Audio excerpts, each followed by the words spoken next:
Welcome to the Ice Guys, brought to you by the Hockey Podcast Network. This is the show that takes you into the world of the National Hockey League. Every game, every day, from a sports betting perspective. With pro handicappers Alex B. Smith and veteran sports writer Jimmy Murphy. And now, here's your host, Ian Cameron.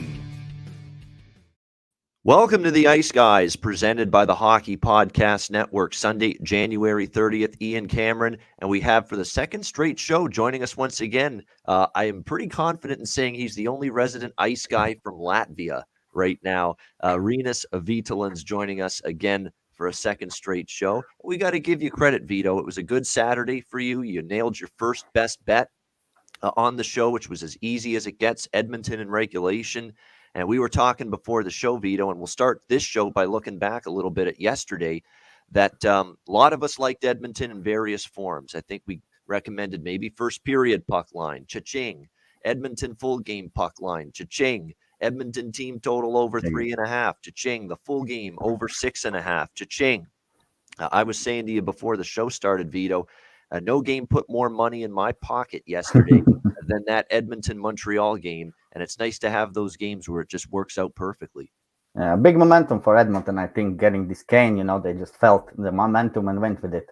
And yeah, actually, the funny thing, I had in my notes 7-2, the final score. I didn't give it in the show, but it ended 7-2, I guess. Yeah, it was. It was an onslaught for the Oilers. Of course, Evander Kane doesn't wait very long to get his first goal for the Edmonton Oilers. Crazy. Great deflection right in front of the net for the 1-0 lead early in the game for the Oilers, and it was rather pathetic, if you ask me, performance by the Montreal Canadiens. I know they've had just absolutely a brutal season. A lot has gone wrong for them. They've had injuries. They've had COVID just riddle the team throughout the course of the season. They've obviously not played well on the ice. Just all kinds of issues, but to put out that kind of performance on home ice, and I know it's difficult. I get it with no fans in the building, but that was pretty poor. And I'm being kind when I say that about Montreal last night. Well, they add one more guy to the injury list today. Savard is out. So even more demon is out for Montreal today. Yeah, that's the last thing they need is another injury. Defenseman, forward, goaltending, or otherwise. The last thing they need is another injury right now, Vito.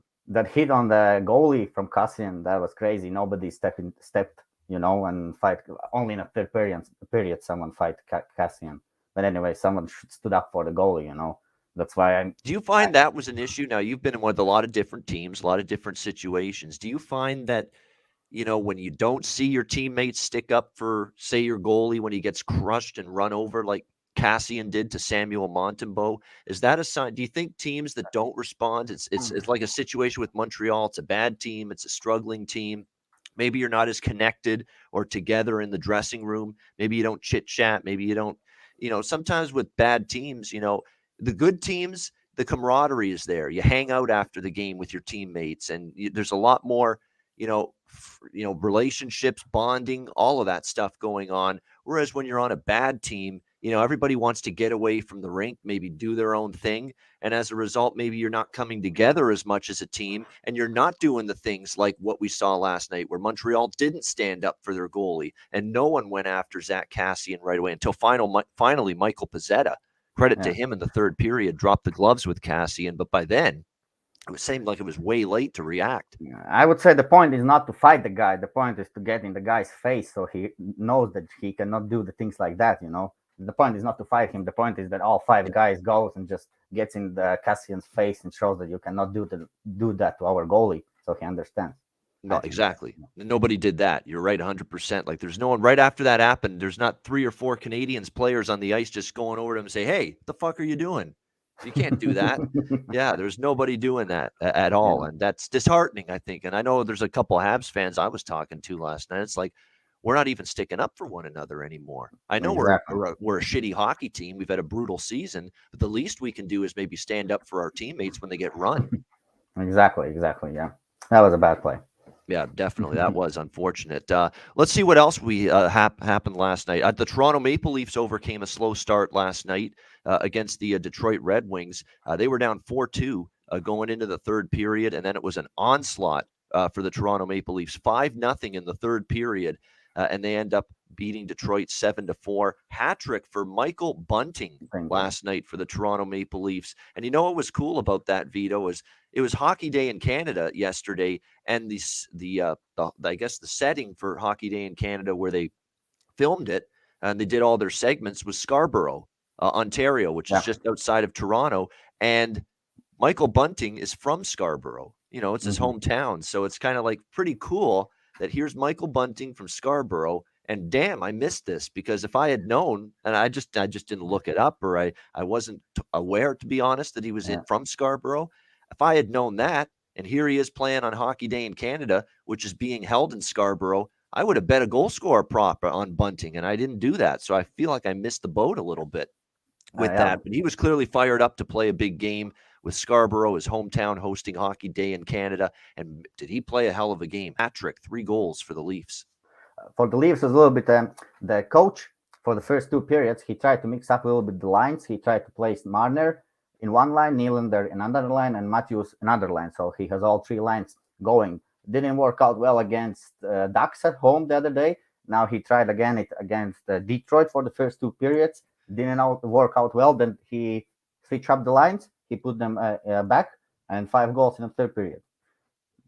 You know what? Sheldon Keefe's good like that. And that's where he's better than Mike Babcock, the guy that used to coach Toronto. He never changed anything. He kept everything the same. If it wasn't working, he was very hesitant to make changes. That's not Sheldon Keefe. He'll tinker, he'll experiment, he'll try different things. And I think that's what's made him a pretty good coach here with the Toronto Maple Leafs, and you give him a lot of credit for sure for doing that, making those adjustments last night. We got to bring up some bad news, and the St. Louis Blues are the bad news. 4-1 loss to the Winnipeg Jets. Very disheartening. Obviously, not a smell for me in that game. Blues team told even the full game over. Winnipeg did their part. St. Louis did not. And I kind of missed this in the handicap of the game beforehand. And I'm going to keep an eye on this today, because we have 2 teams, Vito, in the same situation today that St. Louis was in yesterday, playing their final game before the All-Star break. Yeah. And you wonder if sometimes these teams have an eye toward getting away from the rink, having the time off, and they slough off, and they fuck off on the final game. They just don't play as well. And then usually they shake it up after the All-Star game. That's what I have seen actually all years. Before the All-Star game, games can get tricky, like Colorado, Buffalo, for example, today. And then after the All-Star break, usually teams shake it up and go hard. The top teams, I think. Yeah, to me, this is something to watch for. These teams, especially when they're playing a team that still has a game left. Like Winnipeg still plays another game, right? And then, of course, you've got St. Louis. Winnipeg still got another game before they go on the All-Star break. But that was the last game for St. Louis yesterday before the All-Star break. And boy, it's like they were lethargic. They were half asleep. The passes weren't getting. You got guys running into one another, which led to the Winnipeg goal in the first period. I mean, it was just dreadful from the Blues. And sometimes that's like, as the great legendary hockey broadcaster Doc Emmerich just recently retired, as he would say, hockey is played by human beings, not computers and robots and machines. And you're a human being. You're a human being. You've played a long first half of the season, grueling. You've had to deal with COVID. You're looking forward to getting this little break. And that's sometimes why you don't play great in that final game before the All-Star break. And we definitely saw that from the St. Louis Blues. And Vito, today, we've got the Seattle Kraken playing their final game before the All-Star break. And we also have the Boston Bruins playing their final game before the All-Star break. So I don't want to say I'm blindly betting against those teams today, but I'd be worried a little bit about betting on them. These final games before the All-Star break for both of these teams, are they just looking forward, to getting to the break? And as a result of that, I'm not sure we're going to get the best performance from a Seattle today or a Boston today, just like we saw with St. Louis yesterday. Yeah, I'm just now watching the schedule. Is it last game for Seattle? Last game before the break. They don't play again until February 9th. Okay, because in one of my websites I saw they play. Let me just check real quick here. Let me actually, you know what? Because there might have been something rescheduled. They play Bruins and they play Islanders on the 2nd February and on 3rd February. Let me just, you might be right here, actually. Seattle here. Yes. Oh, and Boston. Up there you go. They're playing each other. They're playing each other. So you know what? That's what it is. It's a rescheduled game from earlier this year. Yeah. All right. So ignore that. Can we delete the last 2 minutes of this show? Only Canadians, Carolina. You know what? I'm looking at another schedule that had the original schedule, like at the beginning of the season, and it's not accounted for the rescheduled games. So my bad. It's not Seattle's final game. It's not Boston's game. So none of that applies to them today with St. Louis yesterday. But still, keep an eye on that. I mean, St. Louis yesterday, Vito, final game before the break, not sharp. Not sharp at all. They scored first power play goal, but I expected they will score the power play goal, and that was it. Nothing more happened from them. Yeah, absolutely. And Seattle-Boston will be by the way, great time to remind everybody, Seattle-Boston, Vito mentioned Tuesday night, our first live betcast of the season for the Ice Guys. Tuesday night, we'll just be sitting here watching the games, live bets. We'll be placing some live bets. Anybody that wants to join us during the show, during the live stream, during the betcast, just send me a DM on Twitter, or Alex or Andrew, any one of the Ice Guys, and we'll send you with a StreamYard link for the betcast before it begins, and then you can just jump in whenever you want and join us. It's going to be a lot of fun. Make sure you bring a beverage, something a little bit stronger than the water that I'm drinking right now. We're definitely going to have a lot of fun. We did these last year a bunch, but last year we only did them during the playoffs, so not as many games. We've never done an Ice Guys betcast on a Tuesday night during the regular season when you have these 10-game, 11-game schedules. So it's going to be very, very fascinating. I hope I don't get overwhelmed by it. I'm able to stay on top of everything. But this is going to be a new experiment here for the Ice Guys betcast. So we're looking forward to that on Tuesday night. We'll just run down the other games quickly. Florida comes back to beat San Jose 5-4. Carolina with a narrow 2-1 win against New Jersey. Buffalo upsetting Arizona 3-1. I told you, though, Arizona can't trust them as favorites. And there you can't lay a price with bad teams. And Arizona is still a bad team. They lose 3-1. And give Craig Anderson credit. Well played. I was kind of expecting him to start because they had no other option. I'm not sure he was totally 100% ready to return yet, but he went in there and he did a really good job in tough situation there. A solid game from the veteran, the 40-year-old Craig Anderson, who was really the only option the Buffalo Sabres had to start in goal for them last night. Well, Arizona is, I guess, the best team he could imagine to return to game, Yeah. Because he wouldn't like to go against Colorado, I guess. Yeah. Who would? What would you rather go against, Arizona or Colorado? That's his first game. That's such a tough one. Yeah. But credit to Thatcher Demko, won a game from him. He kept, I think, Vancouver Canucks in the game against Calgary Flames.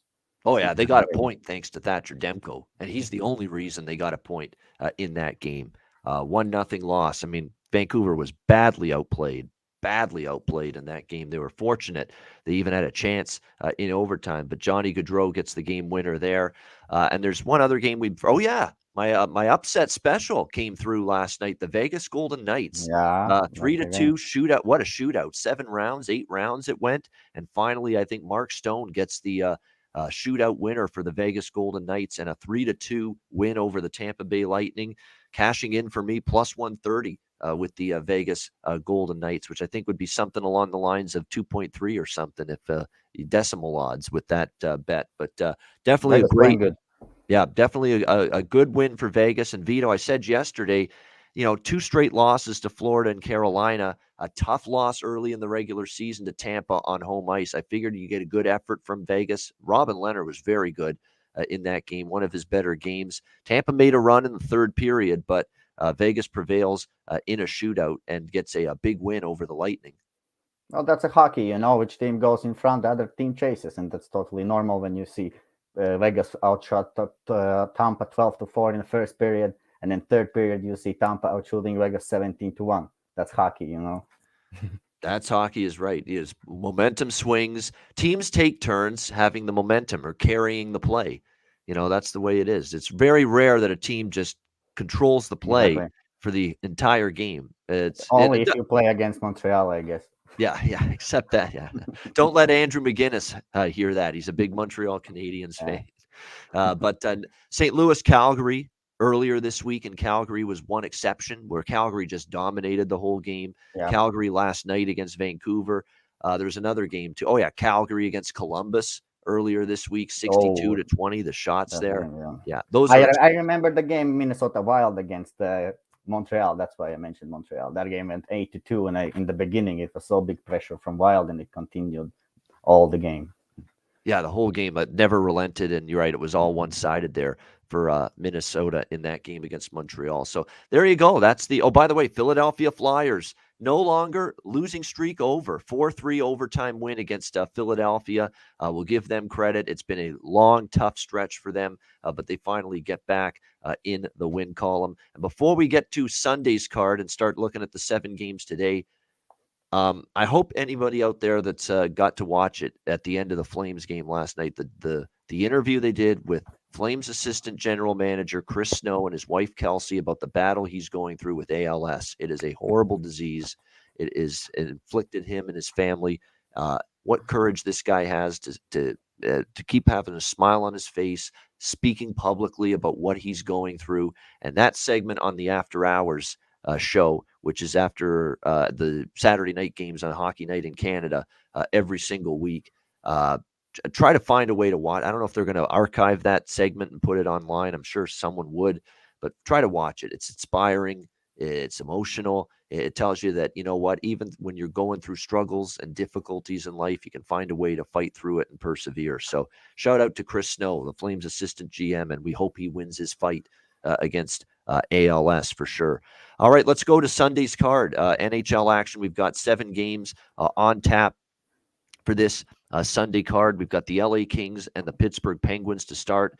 Pittsburgh minus 240, home favorites, 5.5 the total in this game. Of course, for the LA Kings, Vito, the first thing that stands out in this game is what a tricky spot this is for them. This has been a pretty lengthy road trip now. Started last Sunday night against the Devils, where they won 3-2. And then it carried over to the Rangers the next night, and they lost 3-2 in a shootout.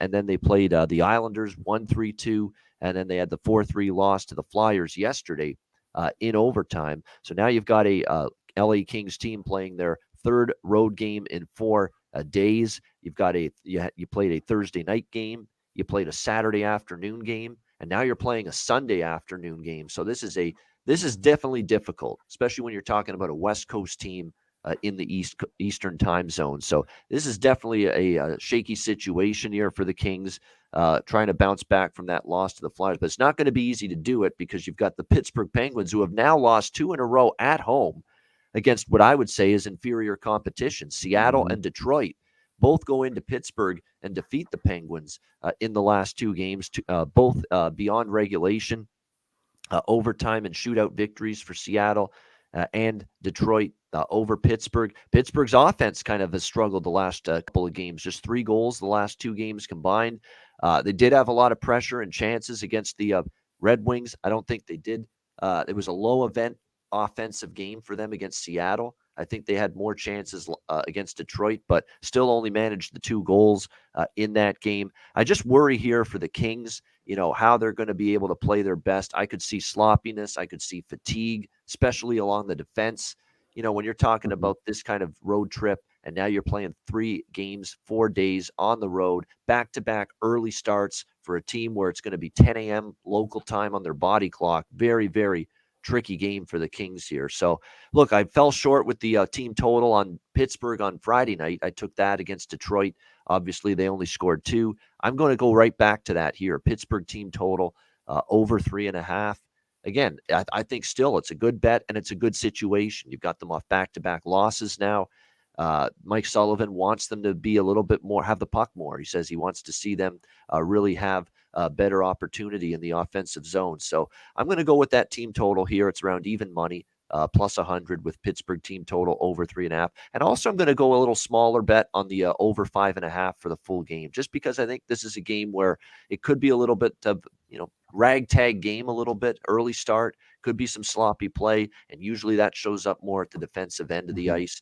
So I'm going to go with the over 5.5 as well in the full game in this one. From a goal scoring prop standpoint, certainly Jake Gensel was good the last game. I know there's people in the chat mentioning that it might be worth a look here in terms of goal scorer prop. I wouldn't argue with that whatsoever. Keep an eye on Brian Rust as well.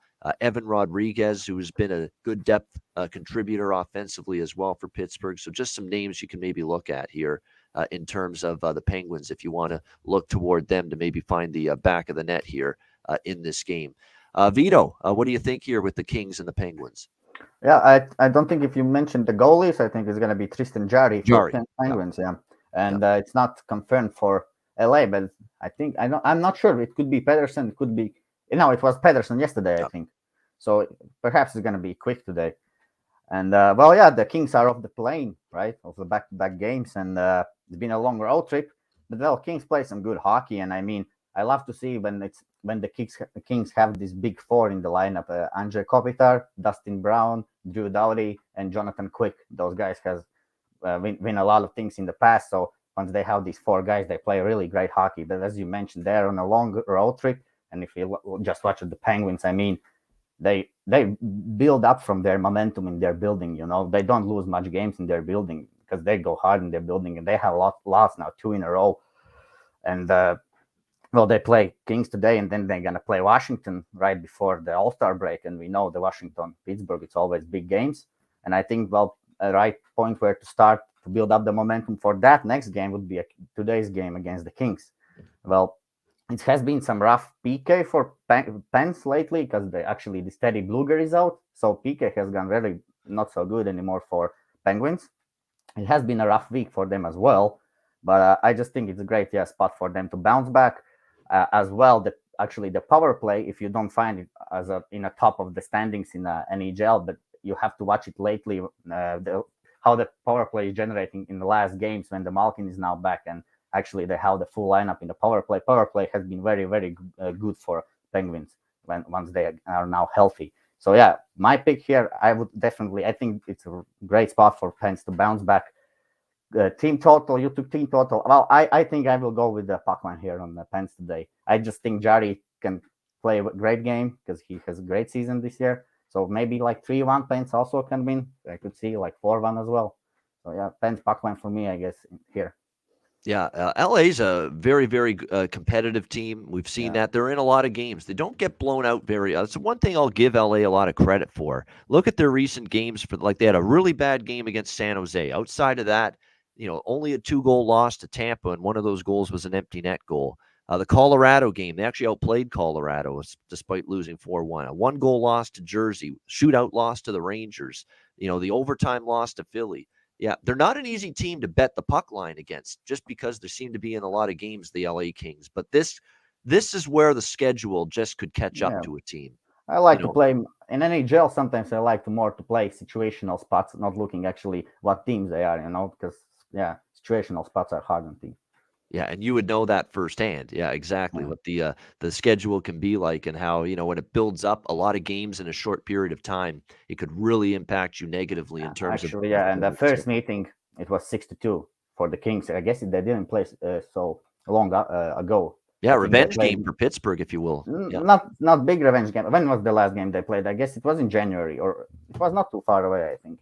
It was just recently. It was January 13. Yeah, a couple weeks ago. Exactly. So another point where you should actually maybe you can take Pence in regulation. Well, I don't know. The price is like -130, -135, or something like that. Well, I think Pence should get it done today. They can't afford to lose 3 in a row in their own building. Yeah, I would prefer I'm already bet the team total. That's all I bet right now. If you ask me right now, would you take Pittsburgh in regulation or would you take the puck line? I'd go with what Vito said with the puck line because for the better value, better bang for your buck, if you will. Well, hockey usually, 1-goal game. Well, sometimes like Carolina yesterday, 2-1 regulation win, but usually, we see that. I don't know. Usually empty netter comes, I think. Yeah. Well, when you need it. When you don't need it, it doesn't. Yeah, when you don't need the empty netter, you'll get the empty net goal. When you need it to win a bet, you won't get it. I find that happens too much, way too much. Yeah. All right, so there we go. Pittsburgh.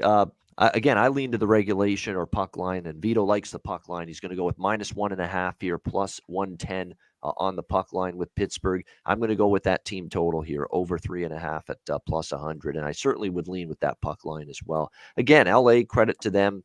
Pittsburgh, though, great point about them losing in LA earlier this year. I remember that game. It was close. And then the third period, the Kings just went on a scoring tear in the third period, and they ended up winning 6-2 in that game. So we'll see if Pittsburgh can make amends for that here. The other early game that's starting at the top of the hour, Seattle Kraken, New York Rangers. The Rangers minus 160, home favorites, 5.5 the total in this game. Certainly Seattle deserves a fair amount of credit for, being very feisty on this road trip. They knocked off Pittsburgh and beat them, of course, the other night by a score of 2-1 to get this road trip started. Very impressive. Plus 290 underdog in this game. And they've actually got a fair amount of rest. They've got a couple of days off following that game against Pittsburgh. So this is totally different from LA. This team has rest. This team is, should be full of energy, whereas LA has obviously had a lot of games and now they're on back-to-back afternoon starts for them. So it's a much different situation for Seattle.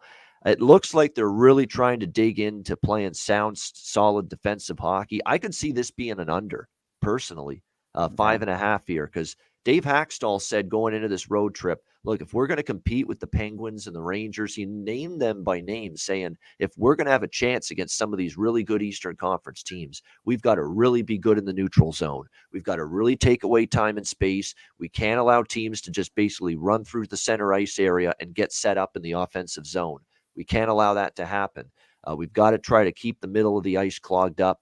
And if you watch the way Seattle played against Pittsburgh, that's exactly what they did. They held Pittsburgh to 24 shots. They didn't really let them get much. If Seattle has their way, this game's staying under. And then you throw in the fact that the Rangers are going to have Igor Shesterkin in net, who's obviously their number one by far. He's probably the front runner to win the Vezina Trophy right now. I could just see this being a little bit of a low score. I'm not a big under guy, as you know, everybody that watches this show, but this has that feel of maybe a game that's a little bit lower scoring. So certainly would lean at least to the under between the Kraken and the Rangers. And I think the Rangers do find a way to win. I mean, they're going to be upset. They had a 2-0 lead against Minnesota, and the Wild rallied to beat them 3-2. Controversial ending to that game where, they looked like the Rangers tied the game, but the goal ended up getting waved off. They said they pushed the pad of Cam Talbot.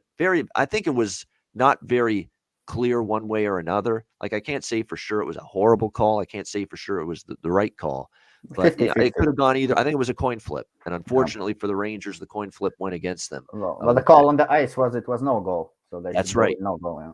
Exactly. And at the end of the day, if they call it no goal on the ice, as you said, Vito, they're going to stick with it if they don't find the evidence to overturn it. So this would be a game where I would lean to the Rangers in regulation here, minus 120. I'll have a small bet on that.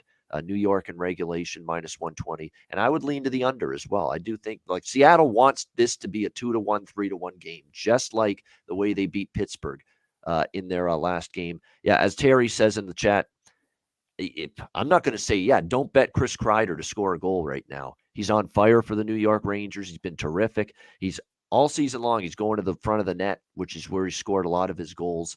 No issues with taking Chris Kreider to score. He has been just magnificent, leading the league in goals right now. He's the Rocket Richard front runner right now if the season ended today. It's been a hell of a season for Chris Kreider. Vito, what do you think here? Kraken, Rangers. Well, this game, I don't have any place on this game. Maybe look something in live. I just have some notes regarding the game. Maybe it will help for someone. Well, if we look from Rangers won the first game 3-1, but it took some time ago, and it was in Seattle actually. But anyways, the Rangers are without Fox. I think that he's still injured for sure. So, power play could get maybe a little bit worse. I don't know. Fox was a big guy in that power play. I mean, he was very good on that blue line. Maybe some struggles in power play. And credit to Grubauer, he has stepped up and he has started playing much better. So we might see actually two good goalkeepers today, Shesterkin and Grubauer. And just talking, I think Rangers. Well, they now when they play against Columbus, they played against Minnesota Wild. They go up 2-0. They stop playing. They go up 2-0. They just stop playing. It looks like they don't play full 16 minutes. Same against the Wild. They had an excellent first period. Then the second period was just disaster.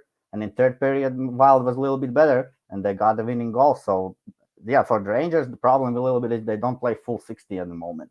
So I can see that actually maybe Kraken fully rested can give something to Rangers, but yeah, Rangers definitely should be more focused from the beginning since they have dropped 2 games. So hard, I would lean definitely Rangers regulation, but I wouldn't be surprised if Kraken maybe pulls up like a 1-1, 2-2 game, maybe something like that.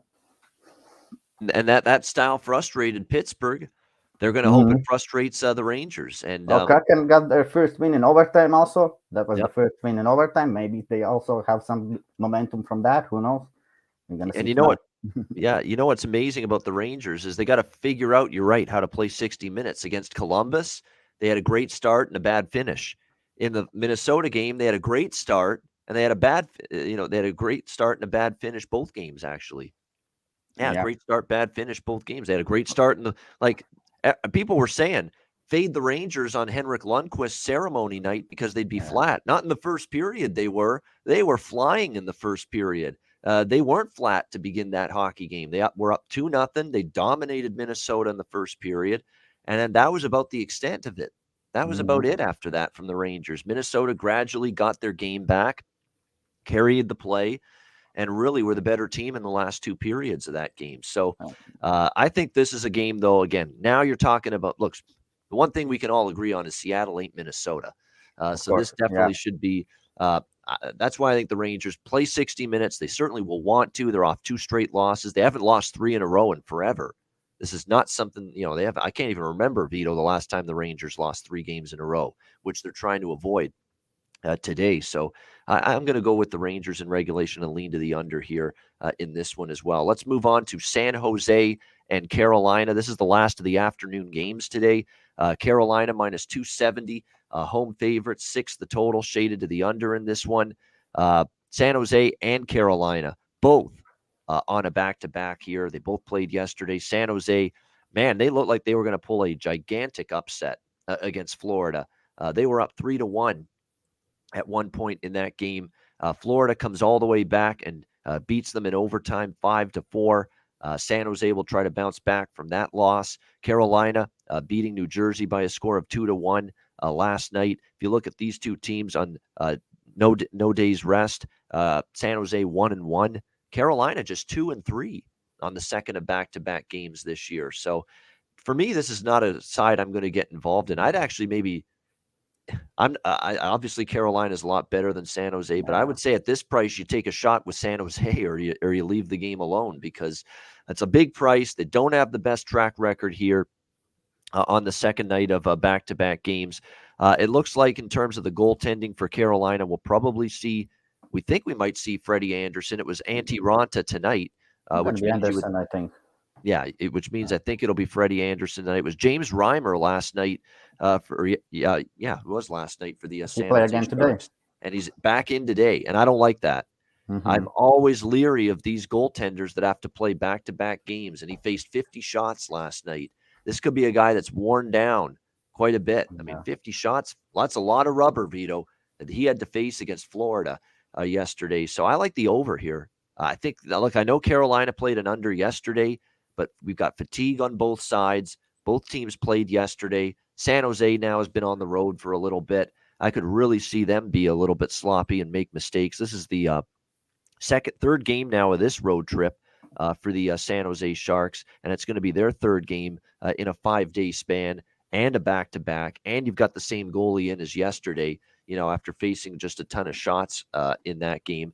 Tara Vinen, by the way, is out for the does make a difference. He's had a great season, 11 goals, 21 assists. He ended up playing yesterday, but it looks like he is going to be out today actually didn't play yesterday, and he'll be out again today as well for the Carolina Hurricanes. So I think we'll see goals here in this one. That's what I'm going to go with here, San Jose and Carolina over the total of 6. And I did bet San Jose, Florida over 5.5 just very early in the game, got a good number on that and took advantage of it. We talked about it. We didn't love the 6.5, but I thought there would be goals eventually.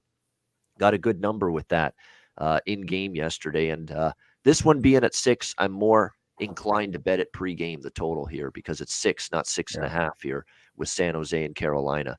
Vito, what do you think here? Sharks and Canes. Oh, one more thing I can mention maybe, which actually is very important. The Sharks lost defenseman the other night, Ferraro. He actually plays a lot of minutes for Sharks. He does that, and because they've had already absences to Carlson and some others on the blue line, he's had to elevate the number of minutes he plays. Yep. So Ferraro, Middleton, Carlson is out. Those are 3 D-men which are out for San Jose, plus the Reimer plays back-to-back.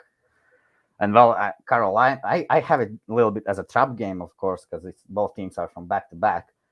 But well, definitely, and another thing, Sharks won Carolina this year also 2-1 at their barn in San Jose in overtime. And Carolina actually have saved Freddie Anderson for this game, so he's going to play today. And actually, the goal scoring has gone a little bit less for Carolina once the Teravainen is out, to be honest. As soon as he's not in lineup, they're scoring like 2-3 goals, which is surprising because they have so big depth, in the club. So I don't know why they cannot score without Teravainen. But I wouldn't place any bets on this game. Well, only way how to look at this is, I guess, for me, it would be Carolina team total over or puck line. But I will not lean anything in this game since it's a back-to-back for both teams. It's a trap game. Sharks are short-handed. So I think Carolina will get this victory, but just don't see the right number to place at the moment. Yeah. All right, good stuff. And we can confirm Cal Peterson is the goalie for the LA Kings in the early game against Pittsburgh. Not a surprise because Jonathan Quick played yesterday against Philadelphia. So it'll be Cal Peterson here this afternoon for the LA Kings against Pittsburgh. So pretty much what we expected, that Quick yesterday and now Peterson here today for the LA Kings in this game. All right, next up, we've got Columbus and Montreal. Columbus minus 125 to minus 130. Road favorites, 6 the total in this game. Now, Columbus definitely has a scheduling edge here. Let's start with that. The Jackets have had, day off, a couple of days off, actually. No, just the one, but still, no, they've had 2 days off. I beg your pardon. Yes, they haven't played since Thursday when they beat the Rangers 5-3. And I like Columbus. We said on this show, I thought Columbus was worth a bet against the New York Rangers in that game. They were off the humiliation of that 6-0 loss to Calgary where they gave up 60 shots on goal. It was a good spot to trust Columbus to bounce back, and they did that against the Rangers 5-3, a much better performance from them.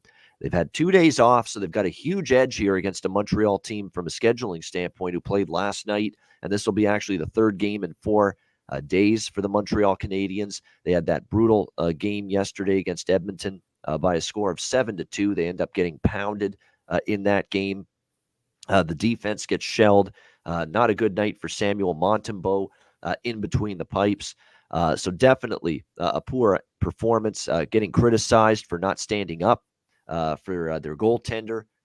Samuel Montembeault got run over by Zach Kassian, still without Joel Edmondson, Christian Dvorak, Brendan Gallagher, Paul Byron, Jonathan Drouin, Yoel Armia, Cole Caulfield. Now, as Vito said earlier, now added to the injury list and with an ankle injury, and he's going to be out for 8 weeks. So it just keeps getting worse. Again, more absences, already a depleted lineup. They were just starting to get some guys back, and now they're suffering multiple defensive injuries again to the likes of Savard. Edmondson's been out for a while.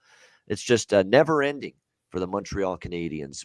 Everything that could go wrong has gone wrong here for the Montreal Canadiens. However, before you just run out and lay minus 130 on the road with Columbus, if there's ever a spot, Vito, where a team is going to try to rally, show some pride, it might be tonight for Montreal because they got pretty humiliated by the Oilers last night. 7-2 on the scoreboard.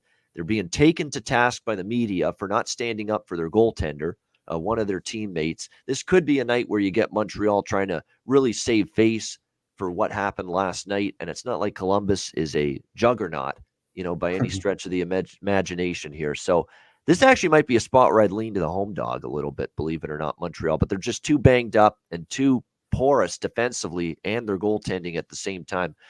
It's not been all Montembeault. They're pretty bad in front of him.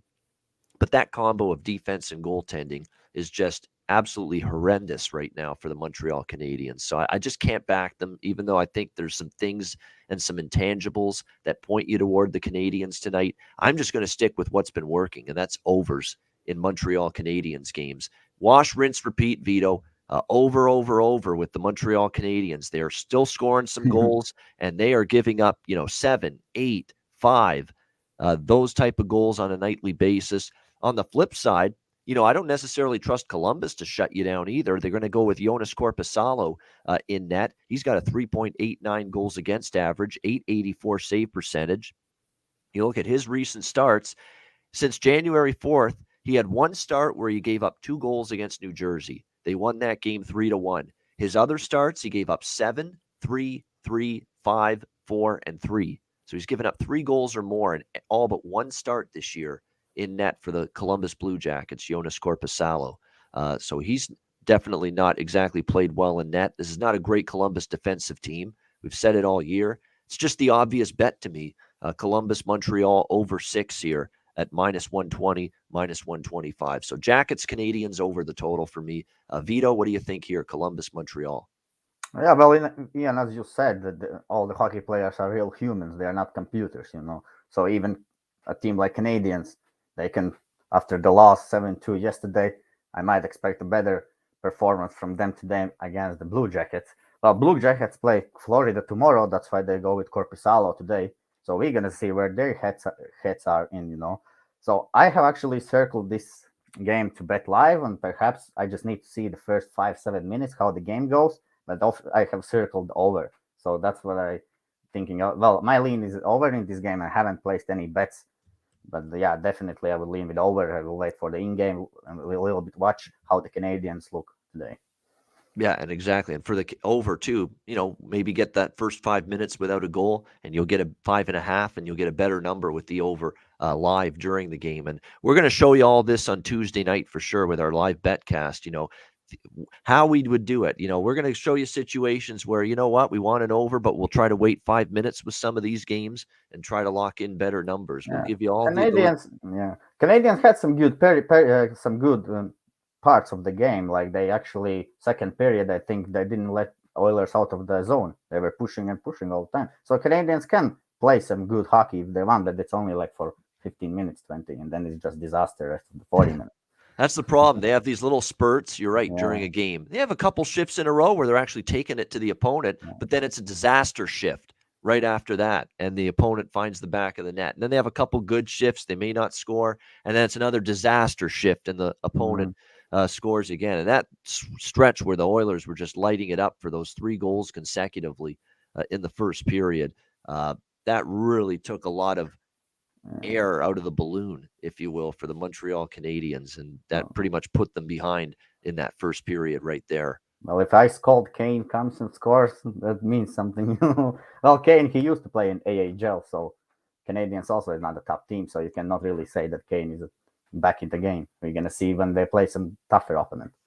Yeah, absolutely. All right, Boston and Dallas next up. I'll repeat, Boston, this is not their final game before the All-Star break. They're playing Seattle on Tuesday night, so just wanted to make note of that correction. Boston -120, road favorites, 5.5 the total. So that changes things a bit because I was leaning actually to Dallas a little bit here as a home underdog. Again, you would think you're going to get an effort here from Dallas. They got smoked at home, shut out by Washington, 5-0 on Friday night. Rick Bowness not happy, players not happy. They said we didn't play as hard as we should have. I think they felt, overconfident that they swept that road trip. They won every game on that road trip. But as we said, Friday, they didn't beat anybody good. Buffalo and New Jersey and Detroit, those were the teams they beat on that road trip. They came home. They faced a very desperate Washington team trying to get back on track, and Washington just took it to them right from the very beginning on Friday night. So I'd expect Dallas to really play better. They still have a very good record at home.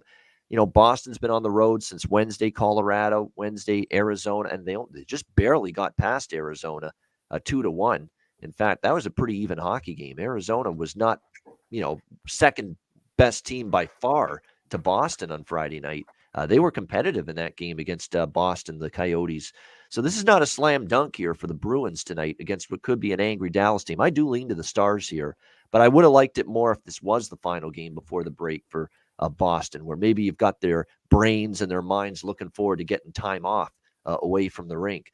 I would still lean a little bit to Dallas. And what I will bet for sure is, and I don't do this very often, this is more of an Alex type of bet, first period overs.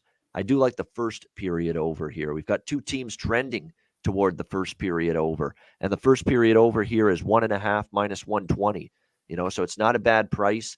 You've got Boston 10-2 to the first period over in their last 12 games.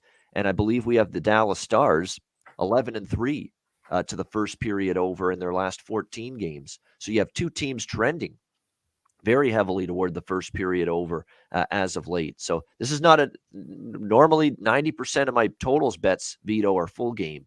I don't do as many first period overs, but I really like this one because I think it could slow down later in the game. Boston, Arizona the other night, that game went over in the first period and it ended 2-1 after that. Just the scoring stopped. And even some Dallas games, we've seen scoring early and then it tapers off later in the game. So I think that's why I prefer this game specifically. I think the first period over is the better bet compared to the full game over. So lean Dallas, and I'm going to go with Boston, Dallas over 1.5, minus 120 first period as well. Vito, Bruins and Stars. So I think you didn't mention the goalies. It's Ullmark and Ottinger, I guess. Yep, you're right. Both are confirmed, yeah. And for me, I don't have any place as well in this game because this game is hard to predict, I would say. Draw is definitely what I would go with. I can see this game ending 3-3 and no problem at all.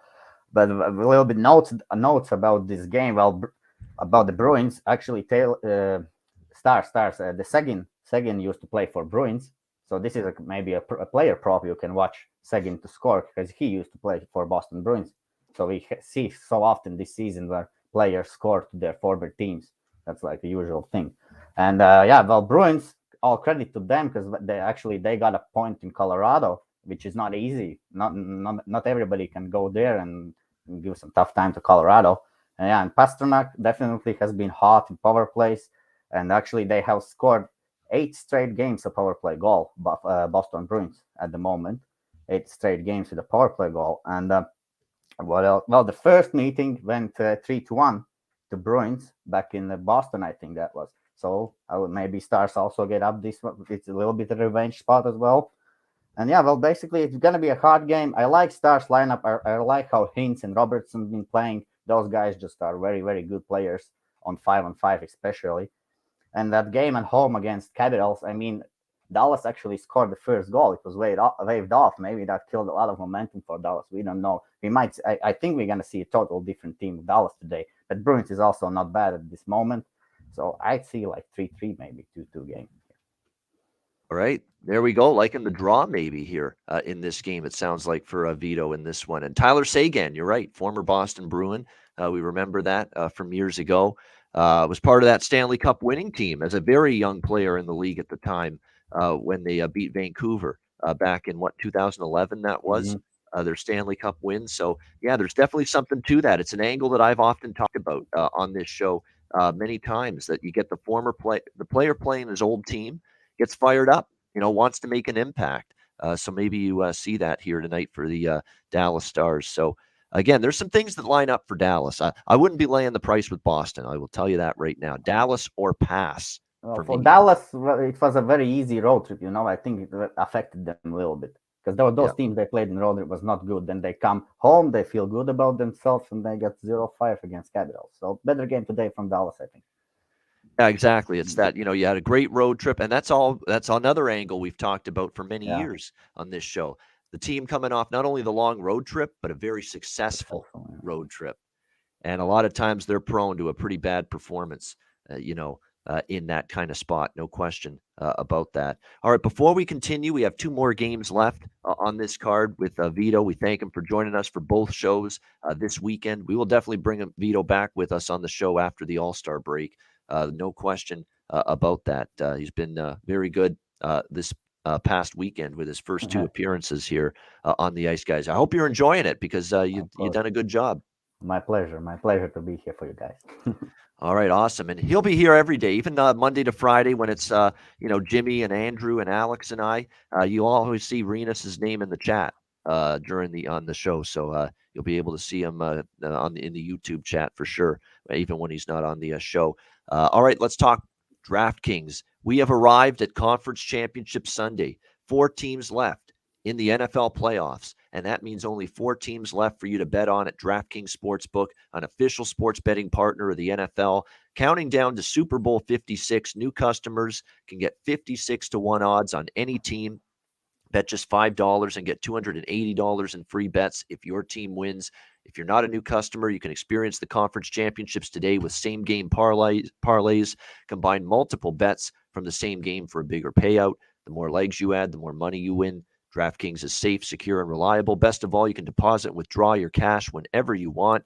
Download the DraftKings Sportsbook app now. Use promo code THPN and get 56 to 1 odds on any NFL team. Bet just $5 and win $280 in free bets if your team wins. That's promo code THPN for 56 to 1 odds at DraftKings Sportsbook, an official sports betting partner of the NFL. Must be 21 years of age or older. Must reside in a DraftKings Sportsbook state. New customers only. Minimum $5 deposit, $1 wager required. 1 per customer. Restrictions apply. See DraftKings.com/sportsbook for details. Gambling problem? Call 1-800-GAMBLER. Download the DraftKings Sportsbook app. Sign up for an account and use the promo code THPN. All right, it is time for our next game. Minnesota, New York Islanders. We've got Minnesota minus 115 road favorites, 5.5 the total in this game. Lots of money pouring in here on the Islanders here in this game against the Wild. I'm trying to see if it's something injury related. Let me set it up for what's going on here with the teams. We've got Minnesota off a 3-2 win against the Rangers, coming back to win that game. They're now 7-1 in their last 8 games. The only loss was on the road against Colorado, who never lose these days in Denver, and Minnesota took them to a shootout in that game, 4-3. It's the only loss for Minnesota in the last 8 games. The Islanders are off a loss to the Kings, 3-2. I don't get the money move to the Islanders here. Maybe a backup goalie. Kakkonen is involved. Kakkonen's in net, but he's not horrible. He's not a horrible. terrible goalie. He's actually been better lately for the most part. You look at his starts since the beginning of the year. He hasn't given up more than 3 in any start. He's had a couple where he's given up just 2, 2, and 1, as well. I'm a little bit mystified by this. I mean, Kaapo Kähkönen has 2.49 goals against, .921 save percentage, 9-2 record in 11 starts this year in net. This hasn't been. They act like this guy is just. They act like this guy is Martin Jones to Cam Talbot's Marty Brodeur or something. I mean, my goodness. I mean, that's what this is looking like. It's almost like. This is a Martin Jones caliber backup and Cam Talbot's Marty Brodeur. First of all, Cam Talbot's not Marty Brodeur. He's not that good. And Kaapo Kähkönen is not a horrendous backup. So to me, I think there's a lot of overreaction here with this. And the Islanders, have they beaten anybody good? I've kept saying that about this team for weeks, and it feels like I feel like I'm putting the tape in the tape recorder and playing back the same message over and over again. But I'll say it again with the Islanders. Their wins since December 30th, Buffalo, Edmonton, when Edmonton was in its deepest skid, in the depths of their horrendous losing streak when they beat Edmonton on New Year's Day. Then they beat New Jersey, the Islanders. Then they beat Philly. They beat Philly again. They beat Arizona. And then they beat Philly again last week. Those have been the victory for the New York Islanders since late December. That's the sisters of the poor right there. That's who you've beaten since December the 30th right now. You have not beaten anybody good. You've beaten a bunch of cupcakes, a bunch of weaklings, or teams that were struggling like Edmonton when you played them. I mean, that's what we're looking at right now. I'm just going to let this price drop, and yeah, maybe you're going to get the Islanders off a loss, and they've been good off a loss lately. But again, off the loss, who have they beaten? Philly. Off the last loss to Toronto, who did they beat? Oh, Philly again. That's not doing much for me. Beating Philly, who just snapped a 13-game losing streak yesterday. Again, the losses for the Islanders. Let me tell you who they've lost to. Here are the last few losses for the Islanders here going into this game. They have lost to LA Kings, Toronto, Washington, Vegas. I mean, there's they don't beat good teams. They have not beaten good teams. the New York Islanders, and that has been a consistent. So I don't know what people are seeing. It doesn't look like there's any major significant injury setback for the Wild. The people that are on the injured list are the guys that have been on there for a while now. Nick Bukestad, John Merrill, the defenseman, who's a depth defenseman. That's all he is. Nico Sturm. Everybody else looks like they're, at least as of right now, accounted for and healthy and available. Foligno might be out, I think. Foligno, yeah. Okay, let me just double check because they've got him as not on the injury report. Let's see. I don't see him as on the report at the moment. He looks like Foligno is out. Okay, good, Terry. Thank you. So they haven't updated it yet. Good call, Vito. Very good call. So you're right on that one about Marcus Foligno. So that okay, they'll miss him. They will miss him. He's had a nice season for the Wild. He's a good depth guy. Yeah, he's not a depth guy and also chipped in offensively for them. I think we've got to give him credit for this type of season he's had at the offensive end of the ice. He's probably going to put up, I believe, career numbers this year. He's already beaten his previous high of goals. His most goals he scored in a season was 13 with Buffalo in 2016. He's already scored 17 this year, 27 points in 39 games. So they will miss him. There's no doubt. But is his absence enough to explain a 20-cent move toward a New York Islanders team that has only beaten bad teams and has not beaten any good teams lately?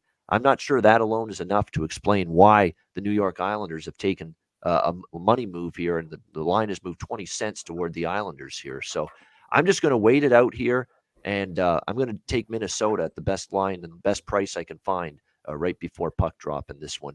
Vito, what do you think here? Wild Islanders. Well, the thing is, Islanders is not a bad team, but I think most of the people have stuck with the Islanders that they used to be a good team. Their defense has changed a lot since last season. They have lost some D-man, and there is now Chara. Chara is not, well, he used to be good, but he's not like Leddy or someone else who used to be in that lineup. And yes, and talking about the game, I mean, Islanders, of course, are a desperate team. Everybody just waits when they're gonna go on this run, which everybody talks about Islanders going on the run, but it looks like they never can actually win 2 games in a row. Well, and actually, this game, it's hard to handicap because we have 2 different teams trending. One, Wild is going always over. Islanders, well, we all know they love to play under games. So games like this, it's hard to handicap over or under because NHL, so many shots on net, there's 2 lucky bounces in the first period, and the game will go over. If there is no goals, it will go under. So it's hard to bet, I think, over-under in this game. And Islanders, what Islanders is trying to do, the most important thing for the Islanders is to get the first goal. They cannot get the first goal in the last 2 games or 3. The job for them is to get the first goal and then hold on to the lead. That's what Islanders love to do. Well, I could see actually a tie game as well here. Wouldn't surprise me, a 3-3, 2-2 game. Of course, I think Wild I like the Wild team because I think the Wild team, I have watched, Wild has a very good atmosphere, aura in the locker room. Like everybody who comes to that team feels good. The third liners, the fourth liners feel as good as the first liners and the second liners. And as we see, like Kaprizov and Zuccarello, they are very good players, but they are not like elite like McDavid or Draisaitl, But Zuccarello and Kaprizov, they are very good and one of the best offensive guys. But I like that this team is like they are very, how to say, all 4 lines are good. Top scorers are very balanced. Good. That's what it is. They're balanced. Very balanced team. So that's and they all with a smile. They love to play. I can see that they enjoy the hockey. So it's hard to go against the Wild when they really like to play the game at the moment. So I would stay off this game. I will watch it because Islanders also is not a bad team. They can play hockey. It could end 2-2. It could end 3-3. So hard to handicap this game. I will watch maybe some live betting. Some team goes down, then the other team will start to chase. That's for sure. Yeah, I don't doubt you're going to get an effort from the Islanders and a good effort. They're off a loss. They still think they can make the playoffs. They better get going and they better start beating some good teams if they're going to make the playoffs. And it's going to have to start here. But I'm going to have to see it before I believe it because they've lost to every good team they've played. And the only wins they've had since the beginning of the new year have been the bad teams. So can they finally beat a good team here, the Islanders? And look, their defensive game has been a little bit shakier. Semyon Varlamov and Ilya Sorokin, their two goalies lately, have been kind of up and down. And you don't always get offense from this team. They struggle to score goals at times. So we'll see if the Islanders can finally step up and beat a quality team here tonight as they take on Minnesota. All right, the final game of this Sunday card, Buffalo, Colorado. Colorado opened minus 440, home favorites. They're now up to minus 570, even a minus 600s starting to show up here for the Avalanche. 6.5 the total. Buffalo on the second night of back-to-back games. We'll have to see who starts for them. Craig Anderson was the starter tonight. I think they kind of rushed him back, but they had no other option. Every other goalie was unavailable for them. But Dustin Tokarski yesterday was removed from COVID protocol, and it looks like Dustin Tokarski could be available to start. And with Anderson starting last night, I doubt they'd probably put him in a back-to-back spot. So it would not surprise me here to see Dustin Tokarski start for Buffalo. We'll have to see. They projected him right now as the starting goalie for this game, so we'll have to wait and see on the back-to-back. You got Colorado that's just an absolute machine. They are the rested team, obviously, with Buffalo on the back-to-back after playing in Arizona last night, getting the 3-1 win. Colorado hasn't played since Friday when they won in Chicago by a score of 6-4. They're on this incredible home winning streak, which they are going to try to keep going here tonight in this game. We'll see if they should be able to in this one. But again, with Colorado, it's just not a ton of value for them with their home games. And you look at these home games lately that they've won. They've won each of their last 4 of their last 5 home games they've won. They've gone beyond regulation. They've gone to a shootout, believe it or not. Crazy as this is to say, Vito, this is Buffalo. How much is it going to fire up and excite this Colorado team playing the lowly Buffalo Sabres here in this one? It's not the craziest idea in the world at maybe plus 550 to sprinkle on the draw in this game, that maybe it goes to overtime. Look, Montreal, are they a good team? No. They took Colorado to overtime here in Denver. So, like I say, this is not a game I'm betting. I have no opinion on the side or the total. But if you want to take a small bet, sprinkle a couple of coins, if you will, on the draw at plus 550. I mean, 4 of the last 5 Colorado home games have gone beyond regulation. It's not the worst thing in the world, in my opinion. So that's the only thing I would consider. And other than that, probably a game I'm not betting here, Buffalo and Colorado. Any thoughts here, Vito? Last game, Sabres, Avalanche. Well, yeah, of course, we don't need to bet every game in NHL, because of these big lines I don't really understand, because hockey is not basketball, whereas, well, in basketball it might be maybe a little bit easier to win because you see those spreads always. But in hockey, well, any team can win on any given night. There is like so many shots, lucky bounce can go in. You can. Well, at this price, there's no play on Avalanche at the moment. In these games, what I like to do sometimes, playing live, I wait till maybe if Avalanche scores, of course, nothing much to do there. But just in case, maybe Sabres score, or if they even don't score, well, somewhere when it's like half first period, 10 minutes of the first period, you can hammer the Avalanche team total over if you wish, and it's gonna be like over. Maybe you can get even 2.5. Well, after the first period, for sure, you can get over 2.5. Or in game, you can get over 3.5 maybe during the first period, because at this moment it's for sure over 4.5. I think at all the sports books. So yeah, the only way how to play this is to wait maybe and let this number drop to over 3.5, and then grab Avalanche. There you go. So there you go. That's a good thought there, and a good strategy. Maybe wait. Colorado a little sluggish early, playing a weaker team. Maybe get a team total of 3.5 on them at some point. You can bet that. And you'll see Avalanche plays now 2 teams before the All-Star break, and that's Sabres and Arizona. So we might maybe expect that Colorado maybe drops one of those 2 games, and both games you're gonna find a very big value on the opposition team. It's Sabres today and it's Arizona after 2 days. So maybe they win both, but it's NHL. Any team can win on any given night. So I would rather just wait, watch some number drop, and then bet something in live. Yeah, we have someone in the chat mentioning that we didn't get to the two games that have already started. This show starts at noon Eastern on Sundays, and we already talked Pittsburgh, LA, and we already talked Seattle, New York. So we gave our opinions. We gave them well before puck drop. So that was at the beginning. I know those games have just started, but yeah, we already definitely talked about those games at the beginning of the show. Noon Eastern is when this show started, or just after. So well before those games started, and we started with those games. So definitely we got to those games at the beginning of the show, no question. Great Zero stuff, Vito. shots, 0 shot. Rangers, Seattle Kraken, 7 minutes into game, 0 shots from both. There you go. That's what Seattle wants. Seattle wants to be, No tight, action. low scoring, tight checking game, and end up, trying to steal it.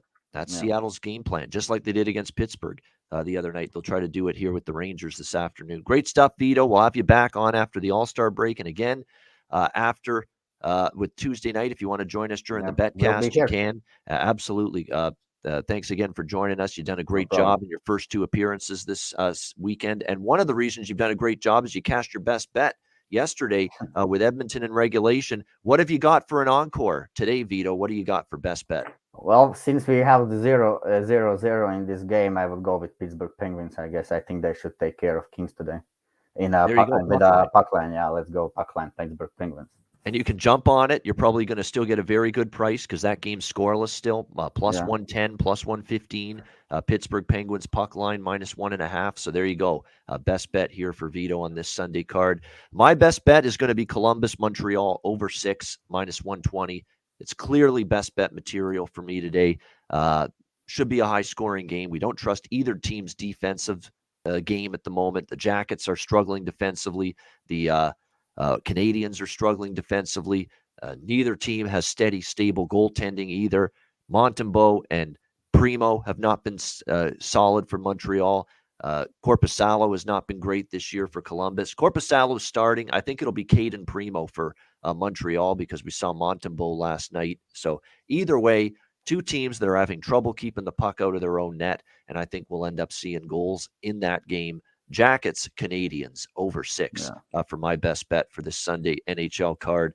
And that'll wrap up this edition of the Ice Guys. Thanks to everyone in the chat for joining us.